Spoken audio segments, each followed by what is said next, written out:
What happens when five best friends make a pact to lose their virginity and save the universe before graduation? Is it good? Is it bad? Is it dumb? Is it rad? I'm Rufus, and find out on this episode of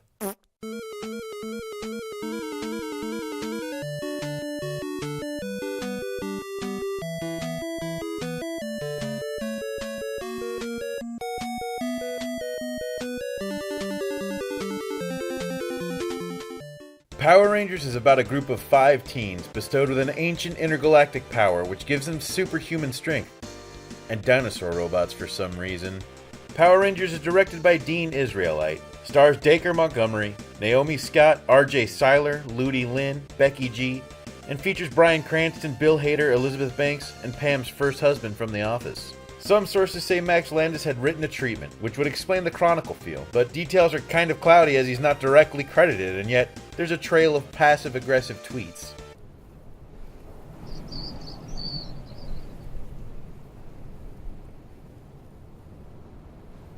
The first 2/3 of the movie are fantastic. We are treated to an awesome opening scene giving us a setup for the film and some really cool backstory for Zordon. It's a great way to open up the film. It sets the precedent of some mostly sometimes impressive special effects, and characters who had once felt two-dimensional are given some kind of depth and character. It kind of felt like what I pictured the Max Steel movie to be like. Did you know there was a Max Steel movie? Huh? Did you?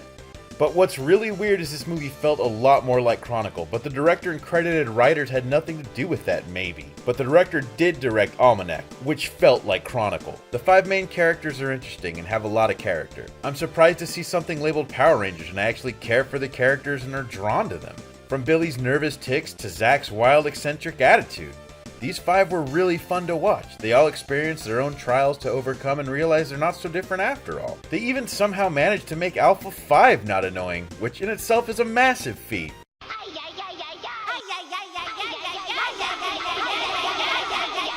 Speaking of Alpha 5, I really liked his new look. In fact, all of the updated designs looked good. Ranger armor no longer looks like spandex suits, but cool, sleek, almost cybernetic armor. Zordon resembles one of those pin toys that you put your hand in instead of a lava lamp.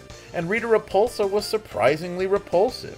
The special effects, on the other hand, are mostly good, and for a film with a $105 million budget, they have to be. But when they're bad, they're bad.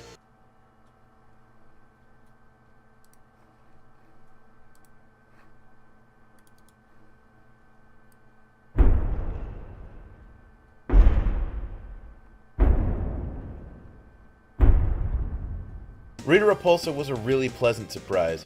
Her form shifts and changes over the movie, and she adds a really bizarre but cool horror element. I mean, it may not fit with the rest of the tone of the film, but she makes it pretty dark. She kills people. Rita Repulsa kills people, and it's like something out of a horror movie. In a Power Ranger movie. And the whole film, she's kind of a threatening force. The Zords were kind of cool. Even though it's really weird that every Zord is covered in guns and shoots the living fuck out of everything. But I'd be lying if I said I didn't get stoked when they combined into the Megazord. The last 20 minutes kind of feels like the director said, oh yeah, we gotta have those Rangers fight stuff or whatever. And this is where it sort of falls off for me. Things just kind of become a battle. There's no escalation. There's no action or build-up leading to the final confrontation, really. It's just, okay, let's fight. There's a few events that lead to it, of course, but they just felt tacked on and had no real weight.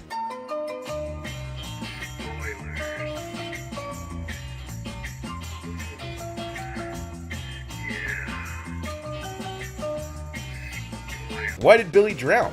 They just hung out in an underwater cavern, their medallions had obviously given them superhuman abilities, and we assumed they could breathe underwater. And how does Rita find Trini? Just like that, she just finds her.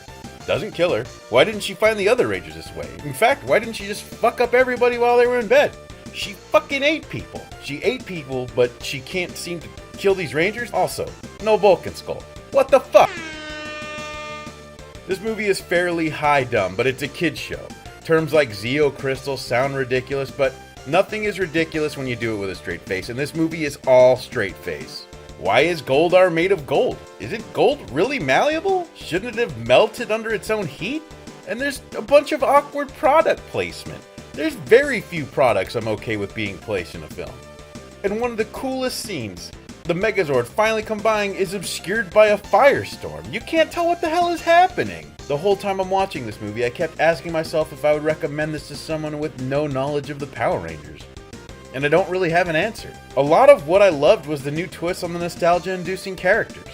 It's so odd to see something once so ridiculous and campy given such a serious sheen. At best, this is a solid start to what could be a fun new series.